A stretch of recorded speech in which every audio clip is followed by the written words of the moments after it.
यात्रा की शुरुआत में मैंने सोचा था कि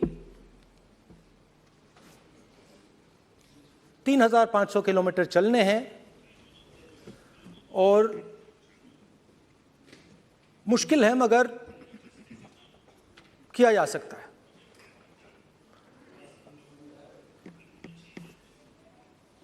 आप भी राजनेता हो, हम भी राजनेता हैं।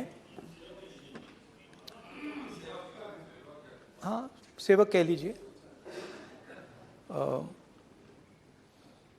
और नॉर्मली आजकल की राजनीति में जो हमारी पुराना ट्रेडिशन था पैदल चलने का, वो आजकल हम सब लोग, हम भी आप भी, उस ट्रेडिशन को शायद भूल गए या उसका हम पालन नहीं करते।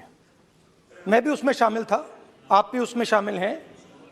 हम सब, कोई गाड़ी में जाता है, कोई हवाई जहाज में जाता है, कोई हेलीकॉप्टर में जाता है, मगर पैदल कम चलते हैं। ठीक है, ठीक है। और जब पैदल चला जाता है, हाँ पैदल जाएंगे, सब जगह पैदल जाएंगे, घबराइए मत। तो जब पैदल चला जाता है, मैं 1 किलोमीटर की बात नहीं कर रहा हूं, 10 की नहीं कर रहा हूं, 25 की नहीं कर रहा हूं, मैं 200-300-400 किलोमीटर की बात कर रहा हूं। जब 200-300-400 किलोमीटर चला जाता है तो शरीर पे दबाव पड़ता है, दर्द होता है, मुश्किल आती है। शुरुआत में चलते वक्त लोगों की आवाज सुन रहे थे हम, मगर हमारे दिल में यह भी था कि हम भी अपनी बात रखें। कोई हमारे पास आता था, कहता था कि मैं बेरोजगार हूं, और हमें लगता था कि नहीं, हमें कहना चाहिए कि तुम बेरोजगार क्यों हो, कारण क्या है।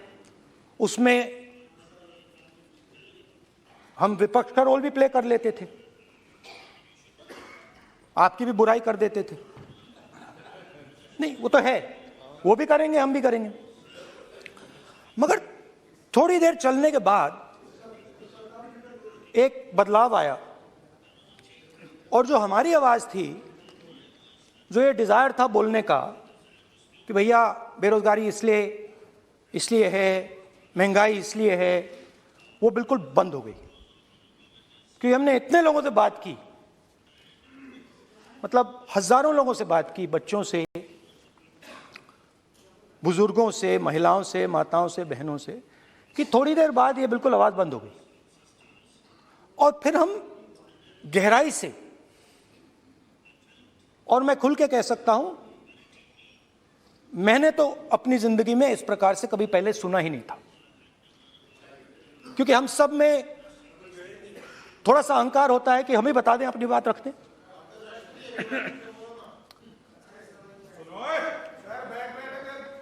तो आस्ते आस्ते जब हम चले 500-600 किलोमीटर बाद, जनता की आवाज गहराई से सुनाई देने लगी, और एक प्रकार से यात्रा, इंडिविजुअल्स नहीं, यात्रा हमसे बोलने लगी। नहीं, गहरी बात है, समझ नहीं आएगा। आप समझने की कोशिश करो। यात्रा हमसे बोलने लगी। 200 किलोमीटर आप चलने की कोशिश करिए, पता चल जाएगा। और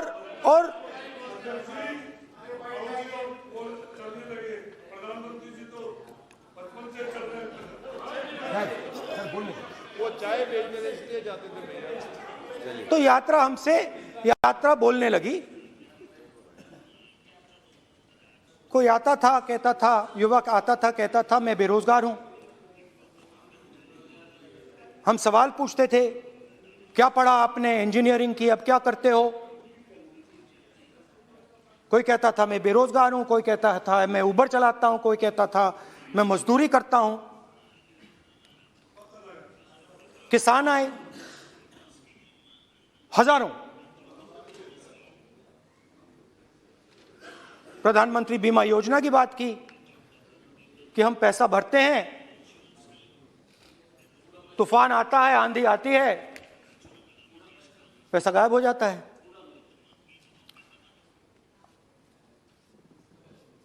किसानों ने यह भी कहा कि हमारी जमीन छीन ली जाती है, हमें सही रेट नहीं मिलता। जमीन अधिग्रहण बिल जो था वो लागू नहीं होता। आदिवासियों ने कहा, वनवासियों ने नहीं, आदिवासियों ने, कि जो ट्राइबल बिल में हमें दिया जाता था वो आज छीना जा रहा है। तो बहुत सारी चीजें हमको सुनने को मिली, मगर मेन थ्रस्ट अगर मैं कहूं, मेन थ्रस्ट बेरोजगारी, महंगाई और किसान। उसमें एमएसपी थी, उसमें बीज की समस्या थी, किसान बिल की समस्या थी। अच्छा, अग्निवीर की भी बात की लोगों ने। आपने अभी बोला कि अग्निवीर देश को फायदा पहुंचाएगा, मगर हिंदुस्तान का युवा जो 4 बजे दौड़ता है, आर्मी में भर्ती होने के लिए दौड़ता है, वो आपकी बात से सहमत नहीं है। उनने हमसे कहा कि पहले हमें 15 साल की सर्विस मिलती थी, पेंशन मिलती थी, अब 4 साल के बाद हमें निकाल दिया जाएगा, कुछ नहीं मिलेगा, पेंशन नहीं मिलेगी। सीनियर ऑफिसर्स ने कहा कि हमें तो लगता है कि ये जो अग्निवीर योजना है ये आर्मी के अंदर से नहीं आई, ये कहीं और से आई है, ये आरएसएस से आई है, होम मिनिस्ट्री से आई है। ये सीनियर आर्मी के लोगों ने कहा है, मैं नहीं कह रहा हूं, कि हमें लगता है कि ये आर्मी के ऊपर ये योजना थोपी गई है और ये आर्मी को कमजोर करेगी। आर्मी के जनरल्स ने हमें कहा, जो रिटायर्ड हैं, उन्होंने हमें कहा, राहुल जी, हजारों लोगों को हम हथियार की ट्रेनिंग दे रहे हैं और फिर थोड़ी देर बाद उनको समाज में डाल रहे हैं। बेरोजगारी है, समाज में हिंसा बढ़ेगी।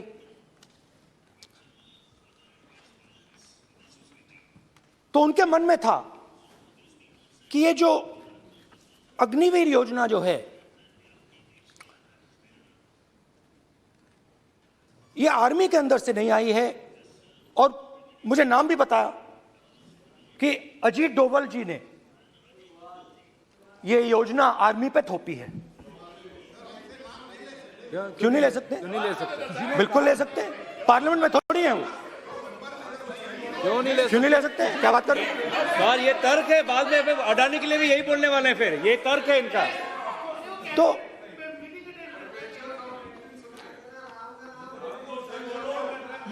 इंटरेस्टिंग बात यह है कि मैंने फिर प्रेसिडेंट्स एड्रेस पढ़ा। देश के सब युवा अग्निवीर अग्निवीर अग्निवीर अग्निवीर बोल रहे हैं, कह रहे हैं कि ये आर्मी के ऊपर थोपा गया है, हमें नहीं चाहिए। आर्मी के लोग कह रहे हैं हमें नहीं चाहिए। जैसे मैंने कहा, आर्मी को लगता है कि होम मिनिस्ट्री ने इनके ऊपर थोपा है, आरएसएस ने ये उनके ऊपर थोपा है। तो ये आवाजें आ रही हैं। अब मैंने आपका बैठिए,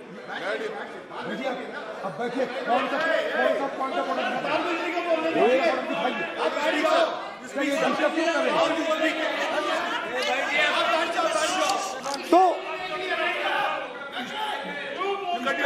तो एक फर्क ये थोड़ा पानी ले आओ मेरे पानी। पानी पानी। तो मुझे एक फर्क दिखा प्रेसिडेंट्स एड्रेस में बहुत सारी चीजें बोली गई। अग्निवीर के लिए एक लाइन थी, एक शब्द, एक बार अग्निवीर शब्द का प्रयोग किया गया और वो भी अग्निवीर योजना हमने दी, उससे ज्यादा कुछ नहीं बोला। कहां से आई, कौन लाया, किसको फायदा होगा, ये नहीं बोला। बेरोजगारी शब्द ही नहीं था उसमें। आपने देखा होगा बेरोजगारी शब्द ही नहीं था प्रेसिडेंट एड्रेस में। महंगाई शब्द ही नहीं था। तो जो यात्रा में हमें सुनने को मिला, अग्निवीर, महंगाई, किसान, बेरोजगारी, प्रेसिडेंट एड्रेस में था ही नहीं। तो ये मुझे थोड़ा अजीब लगा कि जनता कुछ कह रही है और प्रेसिडेंट एड्रेस में कुछ और सुनाई दे रहा है। अच्छा, एक और चीज हमें बताई गई। तमिलनाडु से लेकर केरला, महाराष्ट्र, मध्य प्रदेश, सब जगह एक नाम सब जगह हमें सुनने को मिला, अदानी। यह नाम पूरे हिंदुस्तान में, केरल में, तमिलनाडु में, महाराष्ट्र, कर्नाटका, हिमाचल, कश्मीर, सब जगह अदानी अदानी अदानी अदानी अदानी।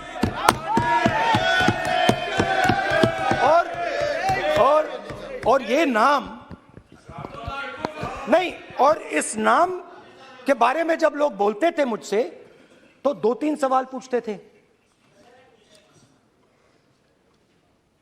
ये पूछते थे कि ये जो अदानी जी हैं, ये किसी भी बिजनेस में घुस जाता है, ये सफलता प्राप्त कर जाता है, ये कभी फेल नहीं होता। और युवाओं ने मुझसे यह सवाल पूछा कि भाई ये हो क्या रहा है, हम भी सीखना चाहते हैं। मोदी जी ने कहा स्टार्टअप करो, हम भी अदानी जी जैसे बनना चाहते हैं कि भैया किसी भी बिजनेस में घुस जाओ और एकदम सक्सेस हो जाए। यह पहला सवाल था। दूसरा सवाल था कि ये अदानी जी हैं, ये किसी भी बिजनेस में घुस जाते हैं। पहले ये 1-2 बिजनेस करते थे, अब ये 8-10 सेक्टर्स में काम करते हैं। Airports, data centres, cement, solar energy, wind energy, aerospace and defence, consumer finance, renewables, media. तो उन्होंने मुझसे पूछा कि राहुल जी, हाँ वेट करो, हाँ, धन्यवाद। पोर्ट्स की बात भी थी।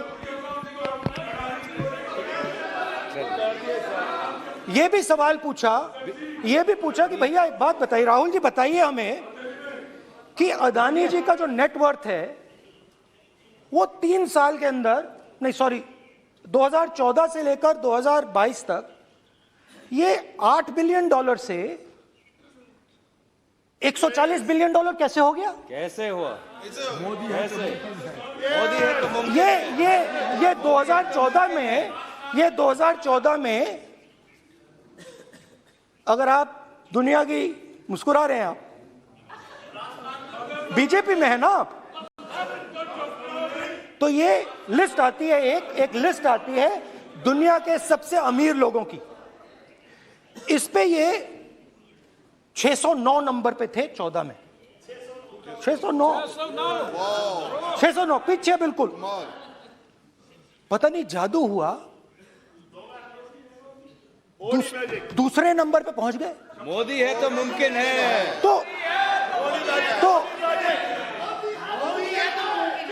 तो मुझसे पूछा यार, बहुत सारे लोगों ने पूछा कि भैया राहुल जी बताइए, हिमाचल में सेब की बात होती है, अदानी जी। कश्मीर में सेब की बात होती है, अदानी जी। पोर्ट्स की बात होती है अदानी जी, एयरपोर्ट्स की बात होती है अदानी जी, इंफ्रास्ट्रक्चर। अच्छा, हम सड़क पे चल रहे हैं, मैं पूछूं किसने बनाई? अदानी जी। तो लोगों ने यह भी पूछा कि राहुल जी, ये जो अदानी जी जो हैं, इनकी सफलता कैसे हुई? ये इतने बिजनेसेस में कैसे घुस गए?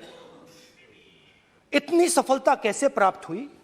और सबसे जरूरी सवाल, इनका हिंदुस्तान के प्रधानमंत्री के साथ क्या रिश्ता है और कैसा रिश्ता है? देश जानना चाहता है, तो देश जानना चाहता है। ये देखिए रिश्ता,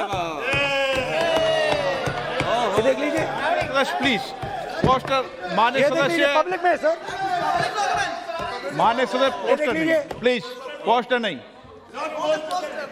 पोस्टर नहीं है सर। देखिए आप पोस्ट बैठिए, एक मिनट बैठिए। आप पोस्टरबाजी करेंगे तो इधर नहीं सर। कहेंगे राजस्थान के मुख्यमंत्री का पोस्टर चिपकाएंगे। पोस्टरबाजी के लिए सदन नहीं है। आप बात सर। करें, पोस्टरबाजी नहीं। Speaker sir. आप वरिष्ठ सदस्य हैं, स्पीकर सर। तो पोस्टरबाजी उचित नहीं है। स्पीकर सर, पोस्टरबाजी उचित स्पीकर नहीं है, सर। प्लीज।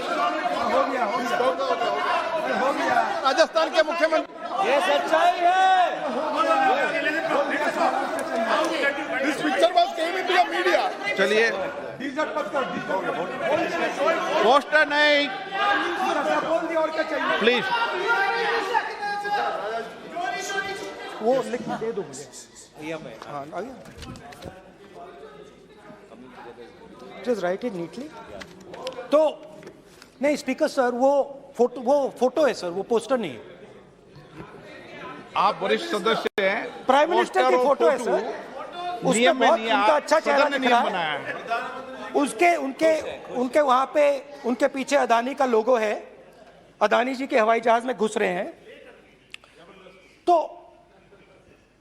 तो मैंने सोचा कि आज के प्रेसिडेंट्स एड्रेस में मैं थोड़ा जो नरेंद्र मोदी जी का और अदानी जी का रिश्ता है उसके बारे में आपको थोड़ा बता देता हूं। प्लीज प्लीज बताइए। तो वो आप बता देना।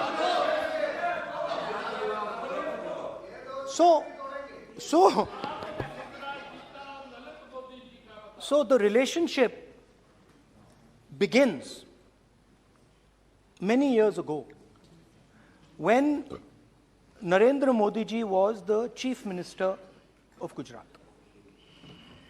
And when most of India's business was asking questions of the Prime Minister, was against the Prime Minister, one man stood shoulder to shoulder with the Prime Minister.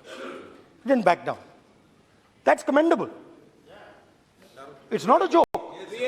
He was loyal to the Prime Minister. And what did he do? He helped Mr. Modi construct the idea of resurgent Gujarat. Right? The idea that you bring these businessmen together, and you call it resurgent Gujarat, vibrant Gujarat, they're both. And he was the backbone in setting up that group of people. Okay? And the result of that was tremendous growth of his businesses in Gujarat. Expansion of his businesses. I think then the real magic starts. जब प्रधानमंत्री जी दिल्ली आते हैं और 2014 में असली जादू शुरू होता है। मैंने कहा कि 2014 में वो 609 नंबर पे थे, कुछ ही सालों में वो दूसरे नंबर पे पहुंच गए। कैसे पहुंचे? मैं आपको, बहुत सारी इंडस्ट्रीज में काम करते हैं, मैं आपको 2-3 इंडस्ट्रीज का उदाहरण दे देता हूं। एयरपोर्ट इंडस्ट्री की बात, एयरपोर्ट्स की बात करते हैं।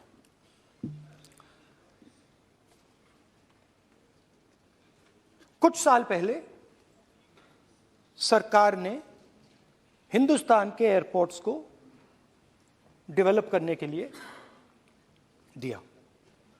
नियम था, there was a rule that anybody who does not have prior experience in airports cannot be involved in development of these airports. नहीं, गलत नहीं बोल रहा हूं।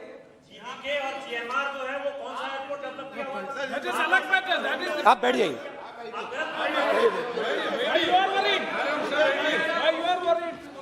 अडानी के डिफेंस में आ गए सर। देखिए, अरे माननीय सदस्य प्लीज मेरी बात सुनो। तो एक मिनट मेरी बात सुनो। ये एक मिनट बात सुनेंगे। ये संसद है, अपन किस दिशा पर चर्चा कर रहे हैं ये देश देख रहा है। हमें राष्ट्रपति अभिभाषण पर चर्चा करें तो उचित रहे, बाकी आपकी इच्छा है, स्वतंत्र अभिव्यक्ति है। मेरा मानना ये है तो अपन एक विषय पर ओके तो आपको तो रूल था, नियम था। हाँ, पॉइंट ऑफ ऑर्डर किस पे है ये? सर कैसे एयरपोर्ट का प्राइवेटाइजेशन तो उनके समय हुआ, ऐसी कोई पार्टी थी जिसका अनुभव था? ये कौन सी बात कर रहे हैं? ओके बोलिए। ओके प्लीज प्लीज ओके बोलने दे आपको नेता को, तो बोलने दे आपको नेता को। रूल था, प्लीज बोलने दे। रूल था कि अगर कोई एयरपोर्ट बिजनेस में नहीं था तो वो इन एयरपोर्ट्स को ले नहीं सकता था। इस रूल को हिंदुस्तान की सरकार ने बदला। किसी ने भी बनाया हो रूल था, किसी ने भी बनाया हो रूल था। रूल बनाया किसने बात नहीं है, रूल बदला किसने बात है। रूल बदला गया और किसके लिए? मानने से हटाने किसने किया है?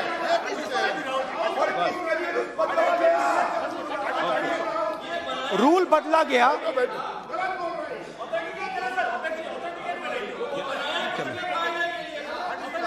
सर पार्लियामेंट्री अफेयर्स चलता रहेगा क्या सर? आप पार्लियामेंट्री अफेयर्स मिनिस्टर से रूल को बदला गया। सर बोलने दीजिए। करना चाहिए सर, ऑथेंटिकेट करना चाहिए। चलिए चलिए आप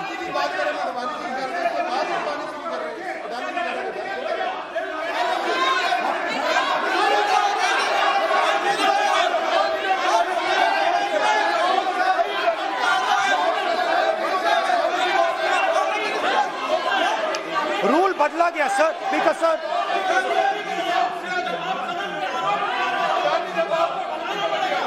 बैठे बैठे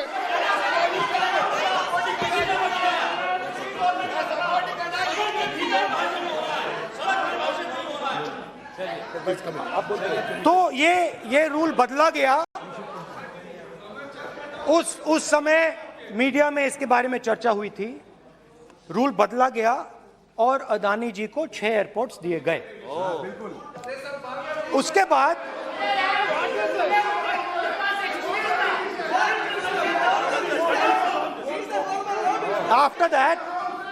after that India's most strategic profitable airport, Mumbai airport, was taken away by GVK, hijacked by using the agencies. The agencies को CBI, ED का प्रयोग कर GVK पर दबाव डालकर हिंदुस्तान की सरकार ने उस एयरपोर्ट को अदानी जी के हाथों में कर दिया। रिजल्ट क्या आया? रिजल्ट आया कि एयरपोर्ट्स में आज अदानी जी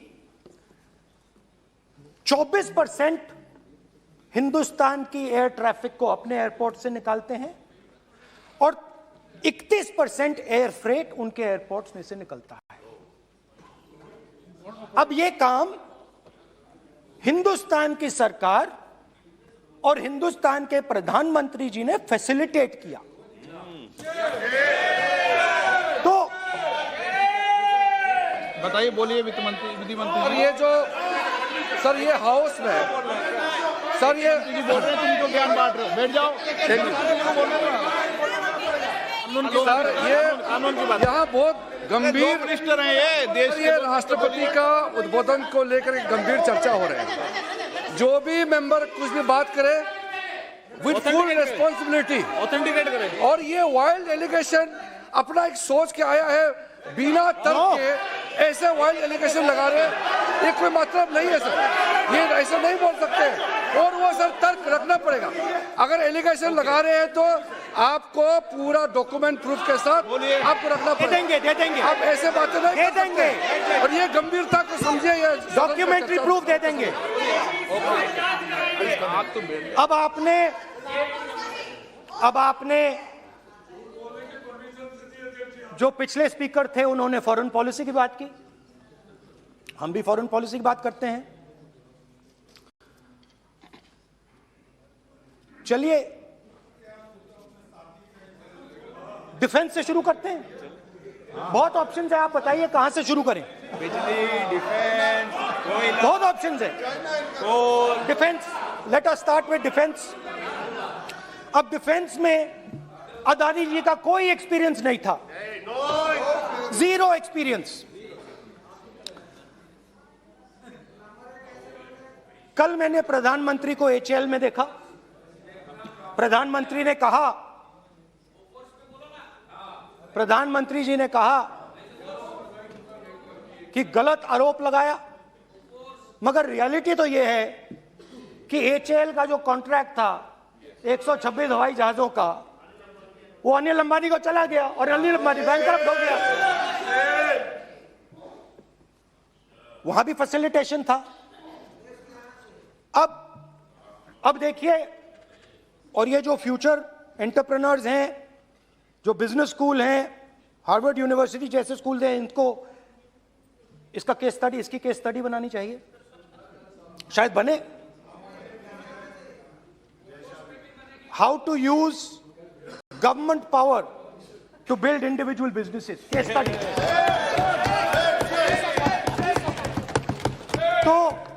तो अब देखिए, अदानी जी की डिफेंस में इंटरेस्ट देखिए।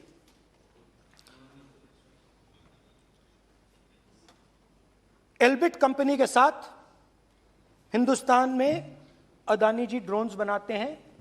ड्रोन्स को हिंदुस्तान की एयरफोर्स, आर्मी, नेवी के लिए रीफिट करते हैं। अदानी जी ने यह काम कभी नहीं किया है पहले। एचएएल ये काम करती है।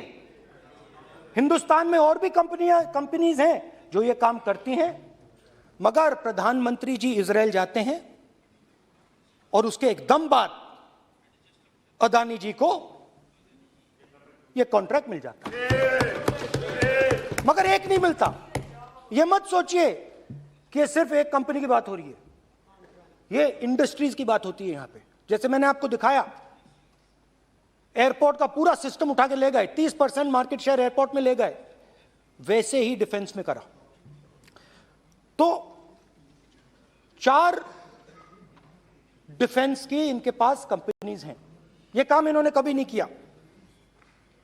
स्मॉल आर्म्स, जिसमें टावर है जो हमारी स्पेशल फोर्सेस यूज करती है, आर्मी यूज करती है, जिसमें गलील स्नाइपर राइफल है, ये सब अदानी जी बनाते हैं। सीधा स्ट्रेट इजराइल में प्राइम मिनिस्टर जाते हैं, प्राइम मिनिस्टर के साथ वहां पे मतलब बीच में पैदल चलते हैं और फिर जादू से पीछे से इंडिया का फर्स्ट कॉम्प्रिहेंसिव एमआरओ मिल जाता है मेंटेनेंस के लिए, जहाजों के मेंटेनेंस के लिए।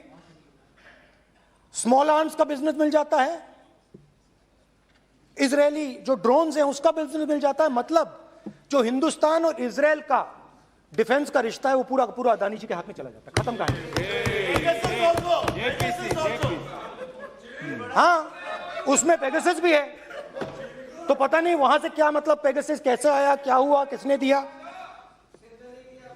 अच्छा, एक और बड़ी इंटरेस्टिंग चीज है, एक कंपनी है अल्फा डिफेंस, जो डिफेंस इलेक्ट्रॉनिक्स का काम करती है, एवियोनिक्स का काम करती है, और बहुत स्ट्रेटेजिक कंपनी है, वो भी अदानी जी के हवाले कर दी गई, अदानी जी ने एक्वायर कर लिया।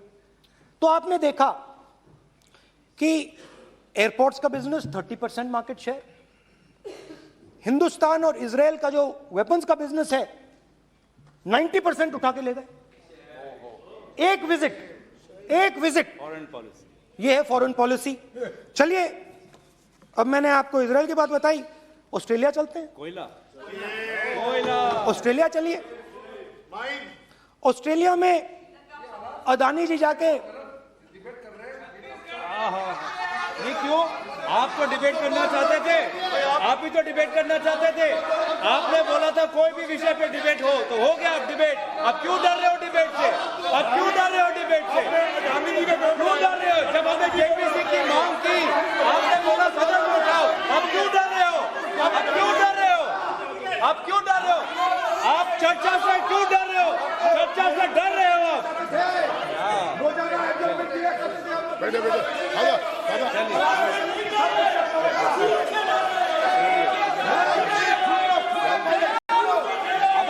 अब सुनना पड़ेगा, अब सुनना पड़ेगा, अब सुनना पड़ेगा। ऑस्ट्रेलिया जाते हैं, प्रधानमंत्री ऑस्ट्रेलिया जाते हैं।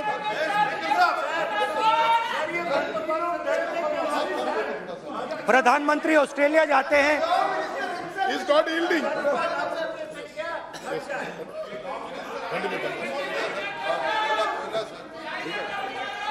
ऑस्ट्रेलिया जाते हैं। क्या नंबर बताएं? 369। सर ये क्या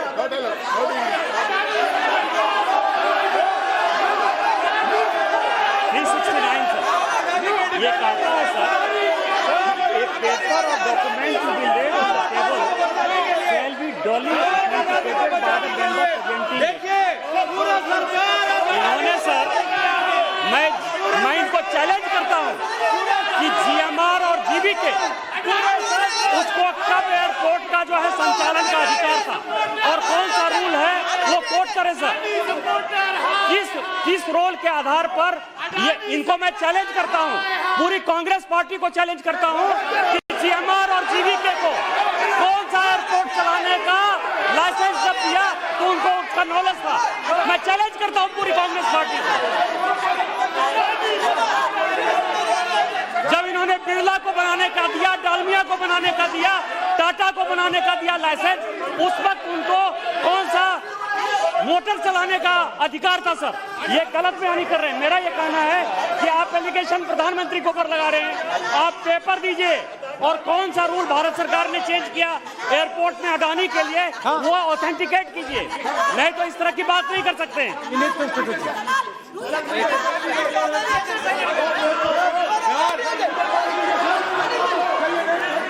करना पड़ेगा, ऑथेंटिकेट करना पड़ेगा। राहुल गांधी जी, आपको ऑथेंटिकेट करना पड़ेगा। आप ऐसा नहीं बोल सकते हवा में, आप हवा में बोल रहे हो और प्रधानमंत्री जी पे आरोप लगा रहे हो। आपको ऑथेंटिकेट करना ही पड़ेगा। आप ऐसे ही बोल रहे हो कि जीएमआर का, जीवीके का समय रूल हाँ कहा था, रूल कोई रूल नहीं था। आपको यू हैव टू ऑथेंटिकेट, और ऑथेंटिकेट करके ही रखना पड़ेगा आपको। पहले रखिए और उसके बाद आगे बात करने देंगे, नहीं तो माफी मांगिए देश से। आप प्रधानमंत्री जी पर आरोप लगा रहे हैं, सर बोलने दीजिए। अनाप शनाप आरोप लगा रहे हैं, बिना किसी डॉक्यूमेंट के आरोप लगा रहे हैं प्रधानमंत्री जी पे। रूल 353 सर, रूल 353 किया है sir, no allegation of defamatory और incriminatory nature shall be made unless you have given notice. छोड़िए, वो तो प्रधानमंत्री के खिलाफ एलिगेशन लगा रहे हैं बिना नोटिस दिए, बिना कोई डॉक्यूमेंट दिए। सर ये रिकॉर्ड पर नहीं जाना चाहिए सर, ये बिल्कुल रूल का उल्लंघन है। और क्या क्या बातें वो कह रहे हैं सर, मैं उसको रिपीट नहीं करना। Reckless allegation, baseless allegation in violation of rules. Sir ये स्वीकार नहीं होना चाहिए। ओके सर, लेट अस एक सब बैठिए, ऑस्ट्रेलिया पीएम जाते प्लीज हैं। बैठिए, आप प्लीज बैठिए, वरिष्ठ वकील साहब बैठिए। ऑस्ट्रेलिया जाते हैं। एक मिनट राहुल जी, एक मिनट। नियम 369 भी मैंने देखा है, 353 भी देखा है। मेरा आग्रह है, सदन भारत की संसद है, हम एक ही विषय पर सारी राष्ट्रपति की चर्चा लगाए, ये उचित है क्या? फिर आपको बोलना बोले नहीं स्पीकर नो, गलत तरीका है राहुल गांधी जी, आप बोल नहीं, नहीं, गलत तरीका है। क्या देश को संदेश देना चाहते हैं आप? क्या संदेश देना चाहते हैं देश को? चलिए राहुल गांधी जी। ऑस्ट्रेलिया में प्रधानमंत्री जाते हैं। आप बोलिए सर, स्पीकर सर, प्रधानमंत्री जी ऑस्ट्रेलिया जाते हैं और जादू से State Bank of India $1 billion loan Adani ji को ऑफर कर देता है। सर इसका भी डॉक्यूमेंट जरूरी है क्या, बताओ? मोदी जी, आपका सरकार की बात है। अधीर प्लीज। उसके बाद मैं उदाहरण दे रहा हूं, पूरी दुनिया में मोदी जी जाते हैं, घूमते हैं, तो मैं बता देता हूं क्या होता है वहां पे। बांग्लादेश में गए, हाँ काम पे ही जा रहे हैं, वही तो बोल रहा हूं, काम पे जा रहे हैं। बांग्लादेश जाते हैं, मोदी जी की पहली ट्रिप होती है बांग्लादेश में। वहां पे बांग्लादेश को इलेक्ट्रिसिटी बेचने का डिसीजन लिया जाता है। कुछ ही दिन बाद बांग्लादेश पावर डेवलपमेंट बोर्ड 25 साल का कॉन्ट्रैक्ट अदानी जी के साथ साइन कर देता है। 1500 मेगावाट इलेक्ट्रिसिटी का कॉन्ट्रैक्ट अदानी जी। दोस्ती चलिए वहां से श्रीलंका चलते हैं।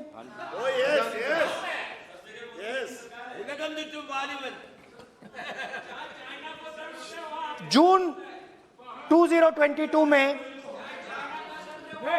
Chairman of Sri Lanka's Ceylon Electricity Board, MMC Fernando, informed a parliamentary committee in Sri Lanka in open hearing that he was told by President Rajapaksa that PM Modi pressured him to give the wind power project directly to Mr. Adani.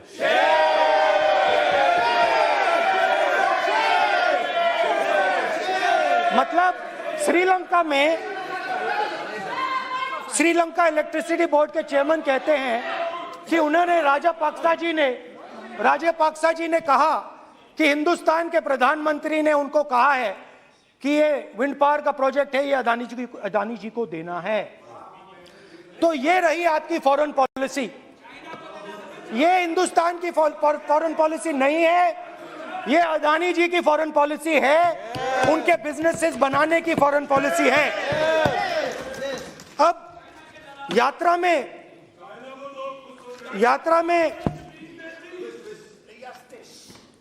में मुझसे 2-3 और सवाल पूछे गए। यात्रा में लोगों ने मुझसे पूछा, राहुल जी ये जो LIC कंपनी है इसका पैसा अदानी जी की मदद करने के लिए क्यों डाला जा रहा है? उन्होंने यह भी पूछा कि अदानी जी के जो शेयर्स हैं बड़े वोलेटाइल हैं, उसमें LIC का पैसा क्यों डाला जा रहा है? तो मेरा कहना है कि एक सेकंड, मेरा कहना है कि अदानी जी की मदद प्रधानमंत्री जी और हिंदुस्तान की सरकार कैसे करती है? हजारों करोड़ रुपए हिंदुस्तान के public sector banks Adani ji को मिलता है। 27,000 करोड़ रुपए SBI, PNB 7,000 crore, bank of Baroda 5,500 crore, ये मैं लिस्ट चलती जाएगी। LIC का एक्सपोजर LIC का एक्सपोजर 36,000 करोड़ रुपए, 3 crore SBI and other PSU bank holders. Money is going to Mr. Adani and to finance.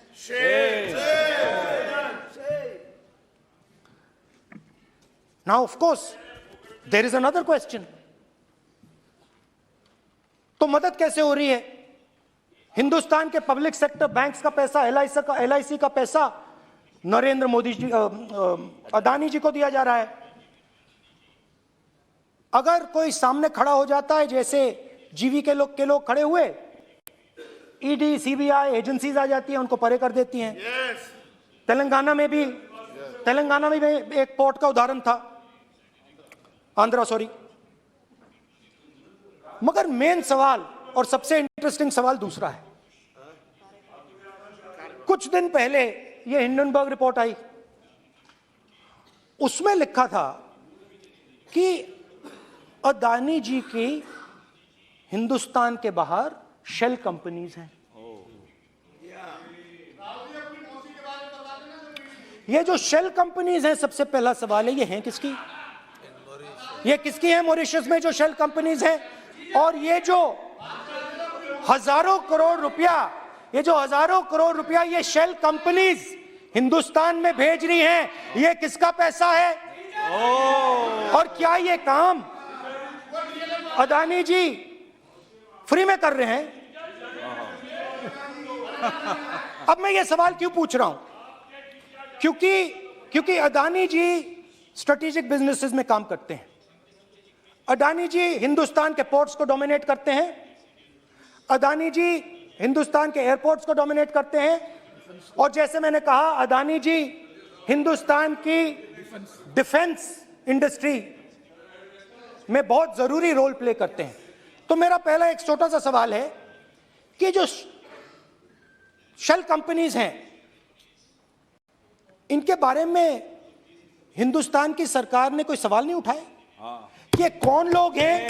ये किनकी कंपनीज हैं? ये स्ट्रेटेजिक मामला है, पोर्ट्स का मामला है, एयरपोर्ट्स का मामला है, डिफेंस का मामला है। और जो कंपनी इन स्ट्रेटेजिक एरियाज में काम कर रही है, उनके बारे में आपको मालूम ही नहीं। ये नेशनल सिक्योरिटी का मुद्दा है, आपको मालूम ही नहीं कि ये शेल कंपनीज किसकी हैं, कितना पैसा आ रहा है, किसका पैसा आ रहा है। तो एक बहुत बड़ा सवाल है, ये पैसा किसका है? ये शेल कंपनीज किसकी हैं? और ये हिंदुस्तान की सरकार की जिम्मेदारी है ये पता लगाना ये किसकी शेल कंपनीज हैं और ये किसका पैसा अंदर आ रहा है। JPC, we want JPC, we want JPC.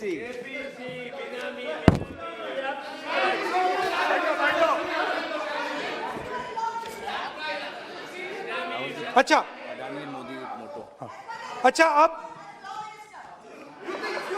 अब चलिए छोटा सा बजट के बारे में बता देता हूं। 2022 में अदानी जी अनाउंस करते हैं कि वो $50 बिलियन इन्वेस्ट करेंगे to build the world's largest green hydrogen ecosystem. और इस बजट में बीजेपी की सरकार निर्मला सीतारमण जी कहती हैं हम ग्रीन हाइड्रोजन के लिए बहुत ह्यूज इंसेंटिव्स देंगे। 19,700 करोड़ रुपए हम ग्रीन हाइड्रोजन के लिए देंगे, मतलब अदानी जी को देंगे। जुगलबंदी बजट में अदानी जी के लिए 50 नए airport, coastal shipping, horticulture, grain storage, ये सब काम आप कर रहे हैं। तो मेरे सिर्फ कल प्रधानमंत्री जी कल भाषण देंगे, मेरे उनसे 2-3 छोटे से सवाल हैं। मेरा प्रधानमंत्री जी से 2-3 सवाल हैं।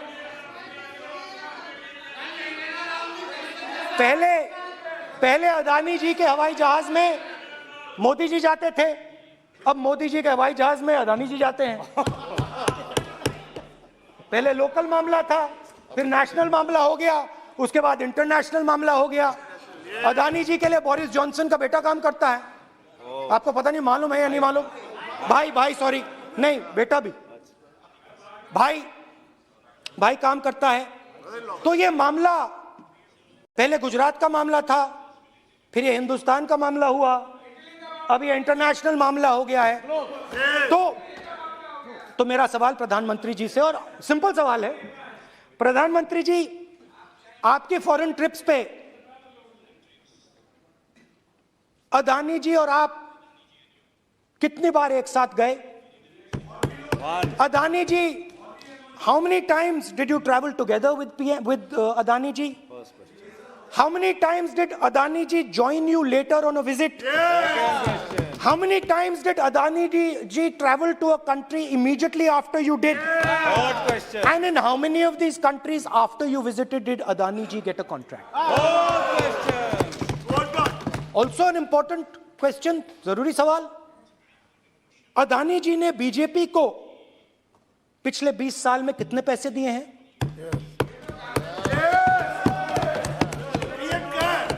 इलेक्टोरल बॉन्ड्स में कितना पैसा दिया है?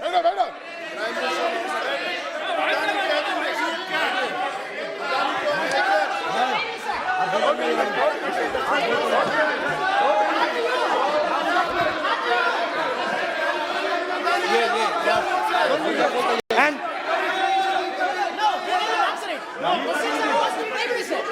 questions are posed to Prime Minister, please. Sir, खत्म करने दीजिए सर। Concluding. Sir, concluding. और बहुत सुंदर तरीके से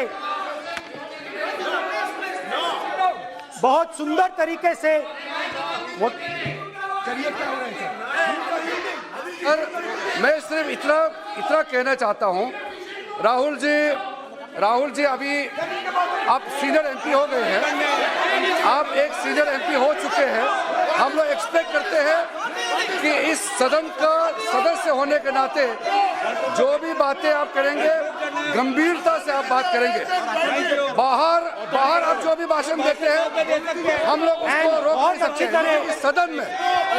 इस सदन के अंदर में जो भी बात कही जाती है पूरा गंभीरता के साथ, प्रमाण के साथ कहे जाना चाहिए, ये परंपरा है।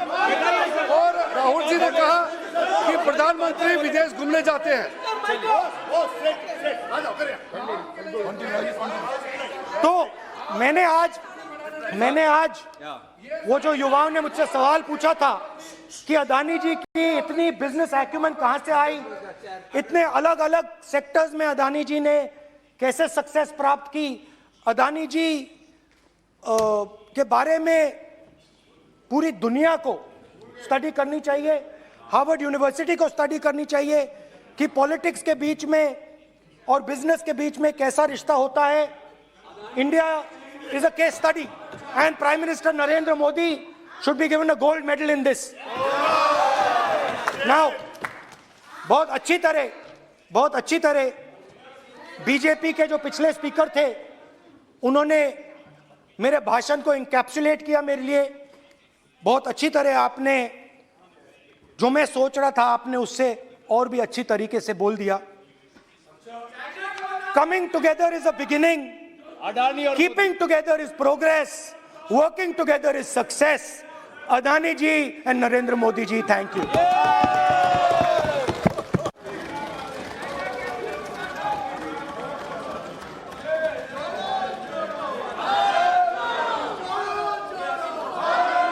भारत जुड़ा हुआ है, चिंता मत करो।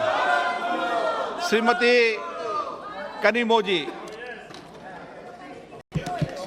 माननीय सदस्य मैं आग्रह कर सकता हूं, सदन आपका है, कोई अपनी यात्रा पर चर्चा करता है, कोई करता है, अच्छी हो राष्ट्रपति अभिभाषण पर चर्चा करो आप, तो ठीक लगेगा।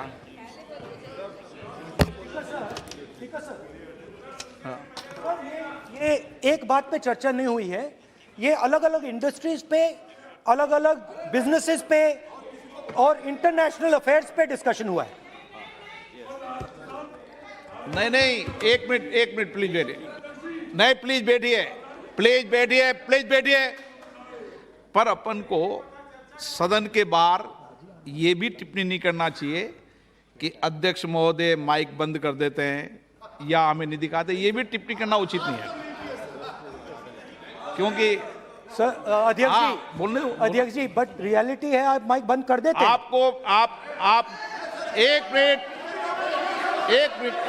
ना एक मिनट प्लीज बैठे, प्लीज आप बैठिए, मैं बैठा हूं ना, प्लीज बैठिए। नहीं, मेरा है कहना, आप पूरे समय बोले, आज नहीं, आपका आप बोल लें फिर।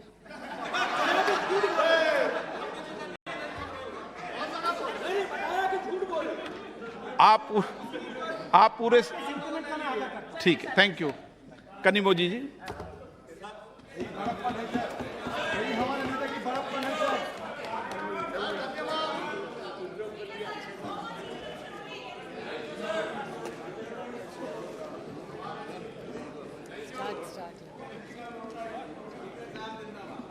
Thank you, sir.